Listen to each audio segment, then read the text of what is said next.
Hello, welcome back to another video.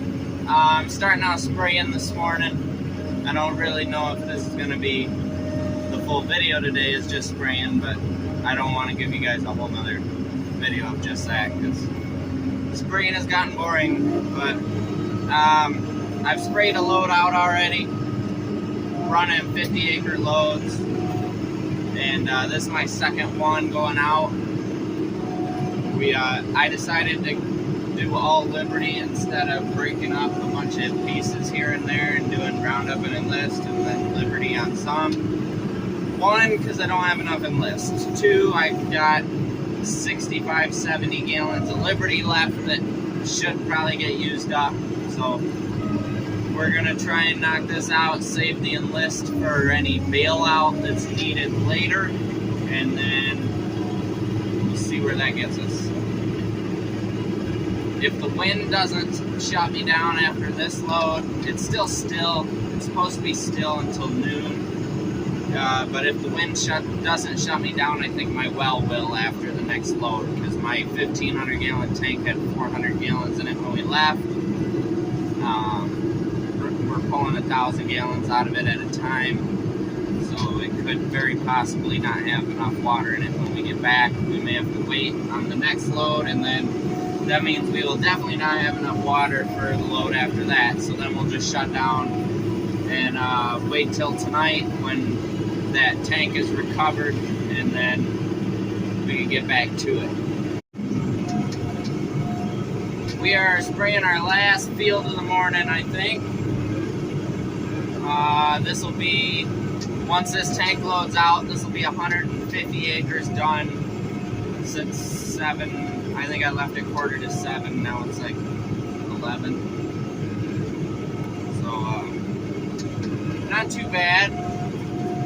Having a buffer tank at the farm makes a world of difference. We've run 3,000 gallons of water out today, and all I have at the farm is a 1,500 gallon tank that was full when we started, and it's got a float valve in the top, so it's just on all the time. I don't have to think about it. So I just hop in the sprayer, go. Today I'm able to cover 150 acres before running out of water. Usually when I'm running my anything else that's 15 gallon per acre carrier, I can run all day long and I don't run out of water. Hang on, I'm turning around.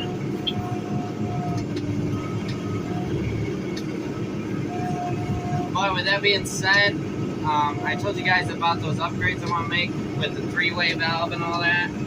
Once that 28 system is tied in, I think I could make it where theoretically I could open that 3-way valve.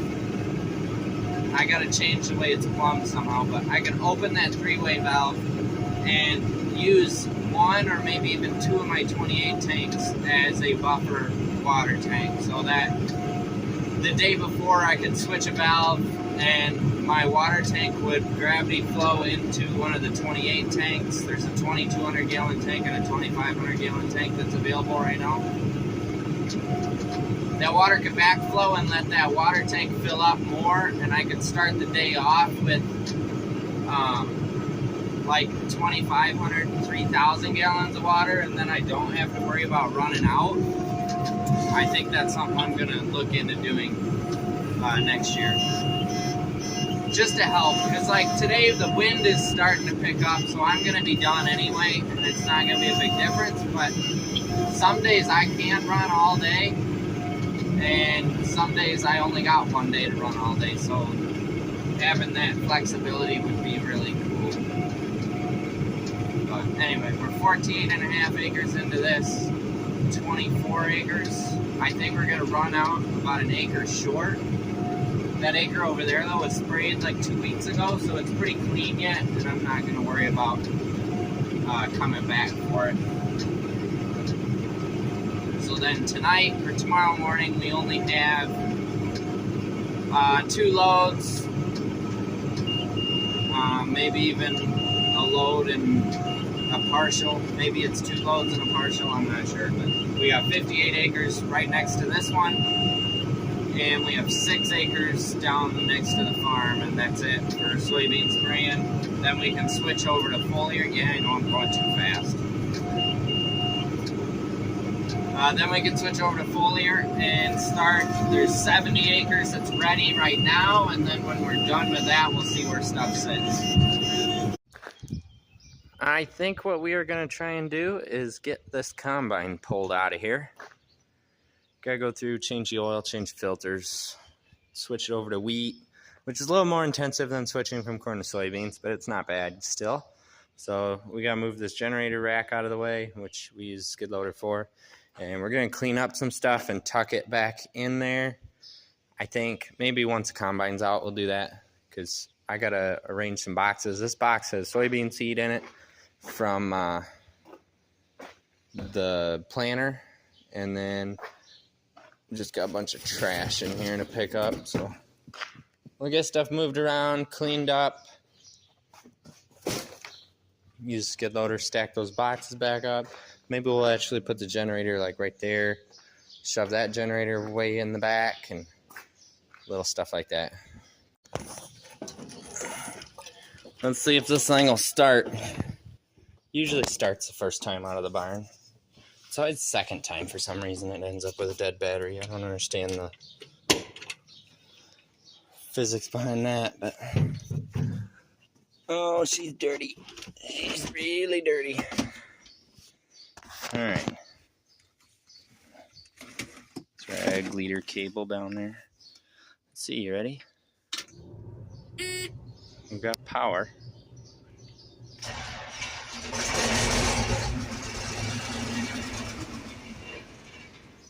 That's to be expected. Cycle the key, that way the fuel pump has another shot.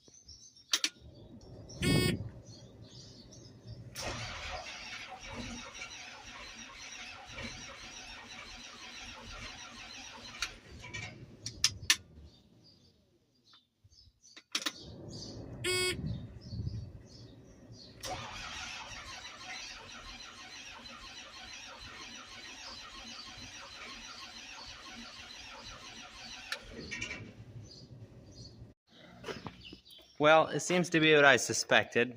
This goes bad on the other combine a number of times. Electric fuel pump is not kicking on, so we're not priming. Like, this line's not cold, so it didn't even, just the engine cranking probably didn't even fill this filter. So we're gonna pull that off. I don't know if that's gonna be something we can get anywhere, or if that's gotta be a Deere thing. We'll find out and get one. Had to make a run to Deere, but I got a new pump right here in the box, and they're actually the same prices at the parts store. The difference is all my fittings and all that are compatible. So we gotta pull these fittings off and then pull these bolts off, and these bolts will go on the new one just like that, because there's slotted holes, and so you put the bolts in and then drop it down into the slot and then tighten the bolts up. So should be pretty simple, straightforward. Just gotta pull the fittings out, put them on this one, and then put everything back together.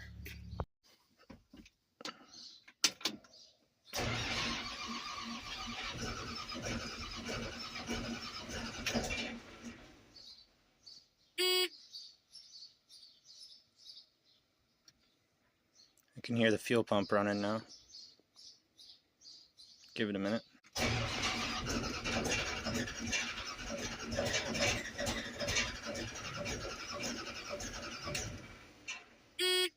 Oh, it's so close. Sorry, I didn't get it. It's running. Gotta take the battery charger out now. Move some stuff out of the way. It emerges from the barn for another year. This is always an exciting point in this season. I'm just backing up. Backing up. Getting out of the way of that one. Don't want to hit that one, and I don't want to hit this one with that one. So we're just going to keep backing up and take the road around to the shop. I keep getting this thought in my mind like, ooh, I can probably go finish spraying. and then we get a massive wind gust like what's happening right now. So that's out of the question. We're going to go through and do our preliminary inspection, just kind of walk around everything, check bearings. Sometimes you can have a bearing out and not realize it, and I know how silly that sounds, but it is true.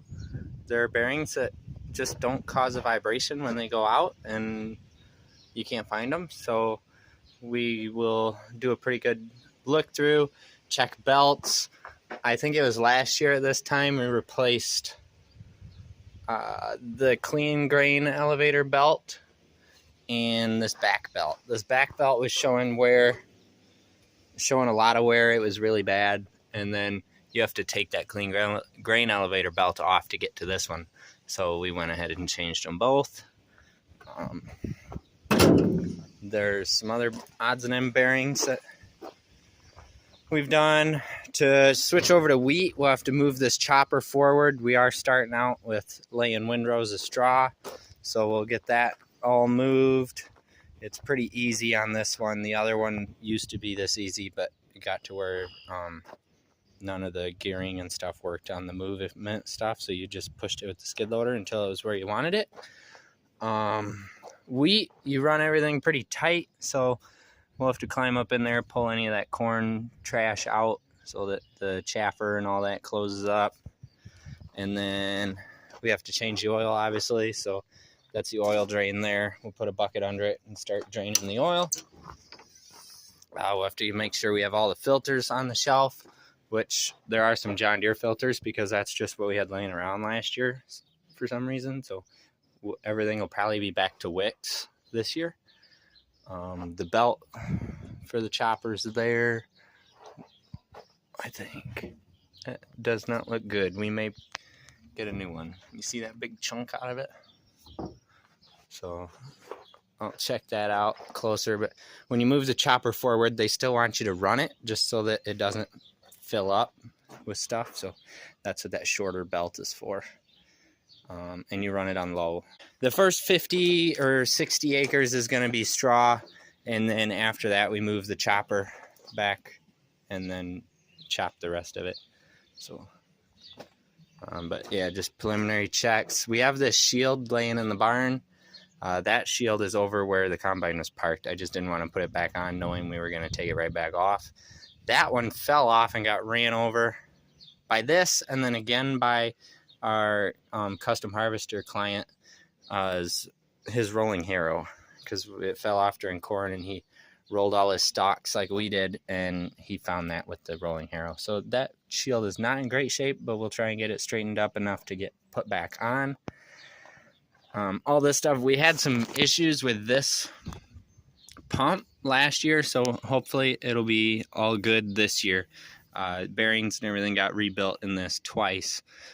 Once during wheat last year, because the this whole assembly just flat out snapped off the combine, and we think it might have been something to do with the bearings going out. Maybe extra friction and belt pull kind of did something, but that shouldn't have happened. And then once again during soybeans, because this caught on fire, and that's what melted our hydro cable. We ended up having to replace that during, was it soybeans or corn? It might have been corn. We got this all put back together and went to move the combine to put the head back on, and the hydro cable was completely seized, and it was all deformed up here because we had that much heat and fire coming up off of that. So that's fixed. Hydro cable's fixed now. That was an expensive hydro cable too.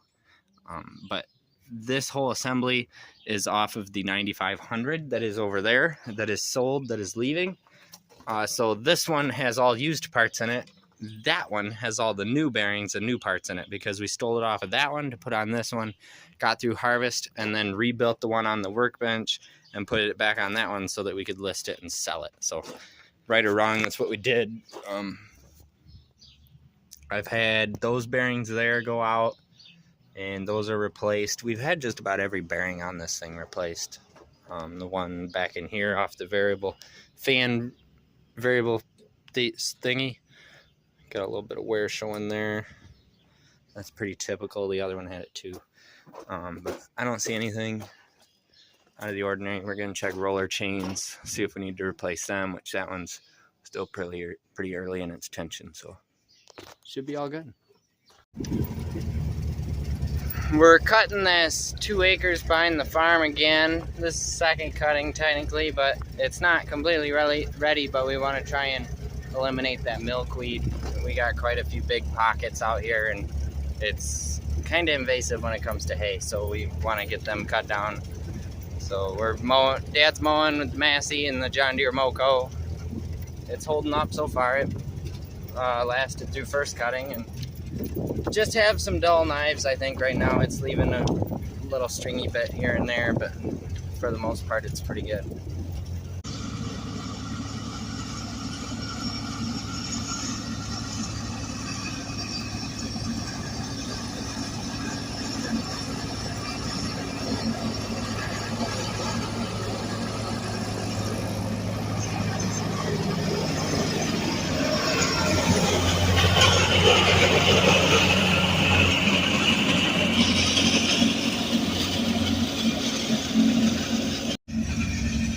It doesn't sound like it's going to vibrate apart into a million pieces anymore, so that's good. But still streaks a little bit here and there, but I think we put a new fresh set of knives on it again, and it should be good as new. We'll see. I don't know. This is also short hay. I noticed when we were doing some custom work that it didn't like short hay very much. But anyway, oil's probably drained on the combine, so we should probably head back now. It's another day. That's another morning to go spraying. Got about the same acres as yesterday to cover, basically, I think. I was going to leave that cover crop field, but the water hemp is just starting to come up. It's all just like up out of the ground. I was going to give it a week, but it's like I don't want to switch back over and come back to this. If I'm going to spray it, I might as well just spray it now. Chances are that canopy should cover before anything comes up again, so we're just gonna roll and get everything done today so I can switch to foliar and not think about it anymore.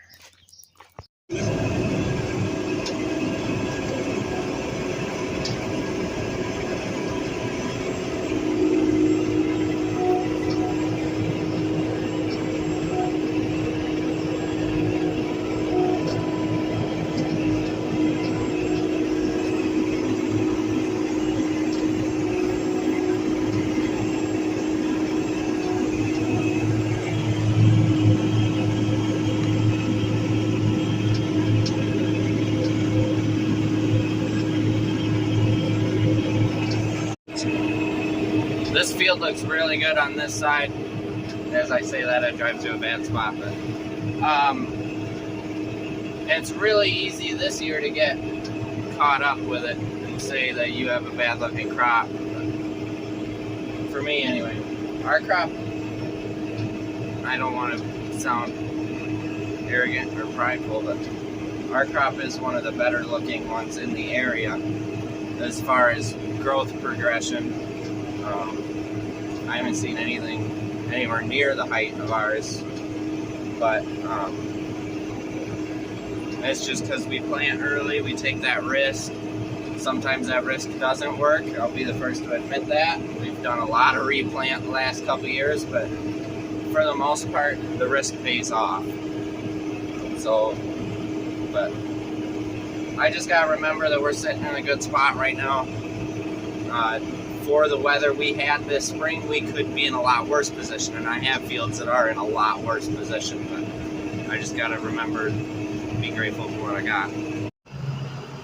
Before we load the next one up, I'm going to take the pump off of this Liberty tote and use the skid loader and lift it up and jug off what's in here, because it's such a minuscule amount. I think the pump will quit as soon as we get started, so we are going to pull this lid off, pull off everything else that I've managed to pile on here, and then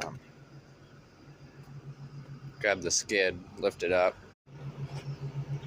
I've got 10 gallons out, and there's about that much left in there, so I need 12 and a half to run a full 50 acre load We'll fill for another 50 acres, go as far as we can, and then that'll be the end of our Liberty.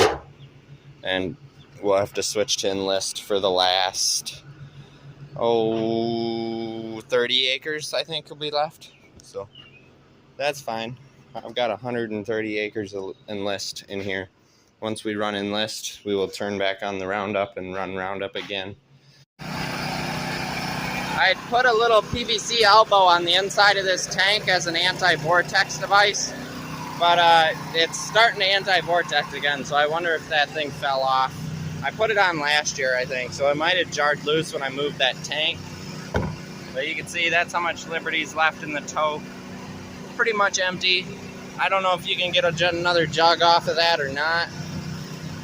We're just gonna close it and call it good. So yeah, you can see all the hoses shaking there. That's when it vortexes and sucks air instead of water, which this thing has about this much water in it, and yet somehow it's still vortexing. I don't know, just gonna have to live with it until I can get the water tank empty at the end of the year. So now that was the last of our Liberty, we're switching over to Enlist and Roundup. I have 30 acres left. So we have a 30-acre load. I gotta do my math, so I need my phone for that. But we're running in quart of Enlist, quart of Roundup, and still keeping the 17 pounds of AMS per 100 gallons of water. It does definitely not take as long to fill when you're only filling 15 gallons instead of 20. And when you got more products, so those are all right. Just wrap this up. So for 30 acres, we got 450 gallons. Instead of 30 acres was, what, 750 gallons? I think. Makes a big difference. Well, I had a few little quirks with some nozzle bodies after switching nozzles, which seems to happen, but we are now done. That whole 60 acres is sprayed. We barely had enough to finish. Like, we were foaming towards the end of that last pass, but it should still die.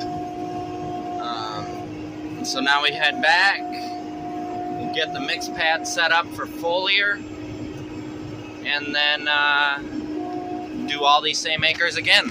Starting probably tomorrow morning, maybe tonight. I don't know. We might do some tonight.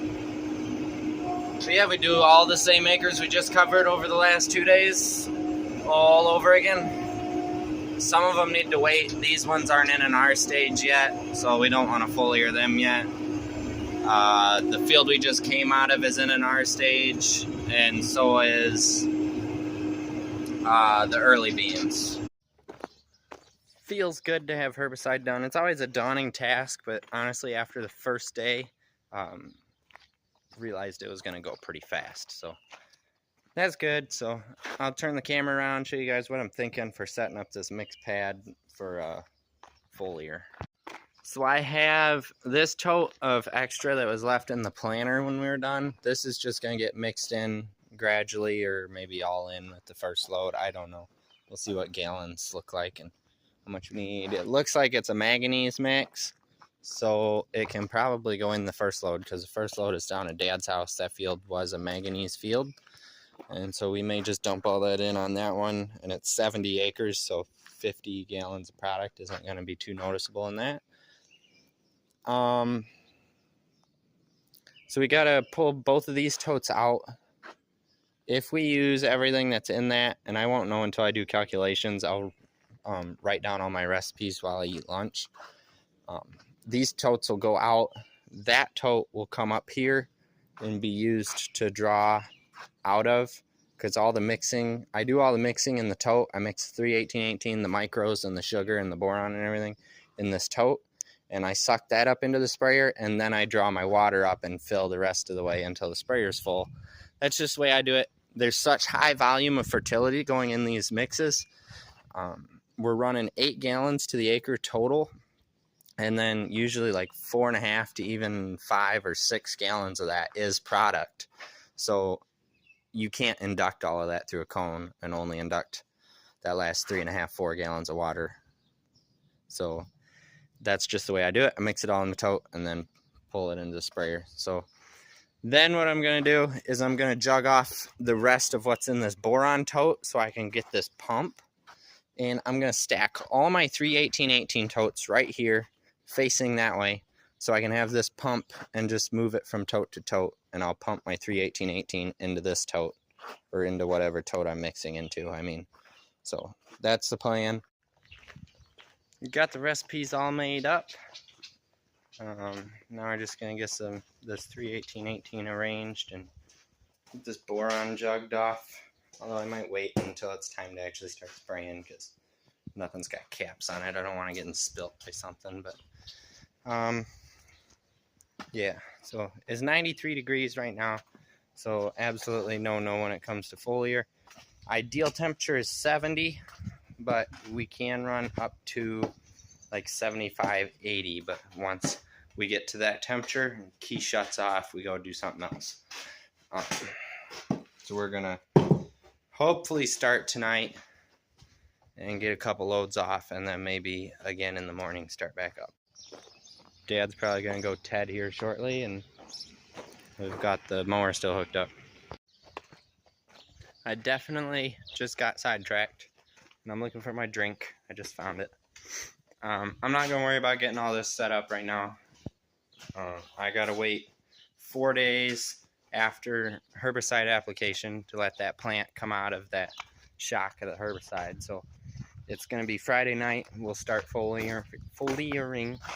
So I got plenty of time there. I'm going to run uptown, get stuff for the combine. I've got a bearing, a belt, and filters I got to get. And then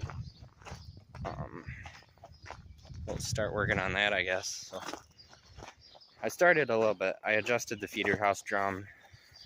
Pulled the pin on the cylinder, but we gotta go through and take the filler plates out of the cylinder. We just personal preference basically, but I think it says it in the book to take those cylinder plates out when you run wheat or beans, and then you want them in for corn, which I know of some people who run them out with corn as well. I ran them out for high moisture corn just because I wasn't gonna put them back in and then take them right back out for beans again. And it did a good job. There was a kernel on a cob every now and then, but it wasn't bad. I think dry corn, it would do a better job. So, I don't know. We did put them back in though, so we'll take them out now. It's one of those things because the clips and the bolts get bad when you do it. But anyway, I'm going to run uptown. I got the engine oil changed, fuel filters changed, new oil put in. I lowered the feeder house down. Now we're gonna take these filler plates out of the cylinder. I keep reaching for that wrench because I keep thinking I'm gonna take this off, but I don't need to. So just this spot that looks like a, I don't know how to explain that. It's got the holes in it. So this bar with the fins on it is gonna stay in, and then this opens up the middle of it. I don't really understand the theory behind it, but it does increase the capacity of the combine, and it does prevent you from plugging, and it also makes it easier to unplug because usually the slug that you eat is stuck in the back, so you can reach through the cylinder and pull out through the cylinder whatever's slugged. That's what we found because we plugged this thing like 3 or 4 times last year, and hopefully that doesn't happen at all this year. There are the cylinder filler plates. I already put the hardware away, but make sure to save all the golf balls that come out of the middle of the cylinder because those are probably the most expensive part if you lose something putting it back together. And I have lost something. I dropped the rock trap trying to find the bolts and the bolt holders that I lost. I found one bolt, but I can't find the other ones. I'm going to keep looking for them and see. They're probably falling through the concaves and sitting in the shoe augers or something. But the next thing, I'm just kind of working my way backwards on the combine. So the next thing to do is pull all this stuff apart. So in order to get that pulley off, I got to take that belt off, which is this tensioner here. I got to detension that.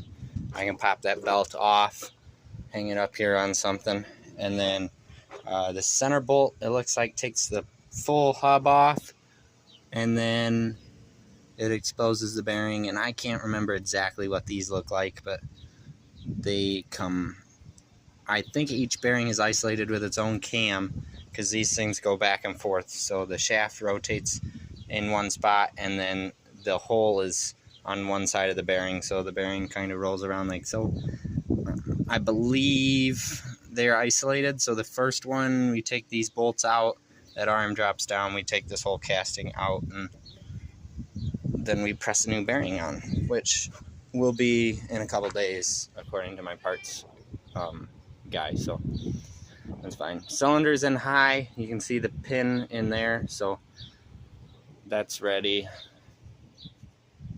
Aside from that, we still gotta move the chopper, but that's tail end of the machine. We're working our way that way yet. I got the shield put on this side. I got her all straightened out and somewhat fixed up. It needs a coat of paint, but it's probably not gonna get one right now. And then I gotta go grab that shield out of the barn.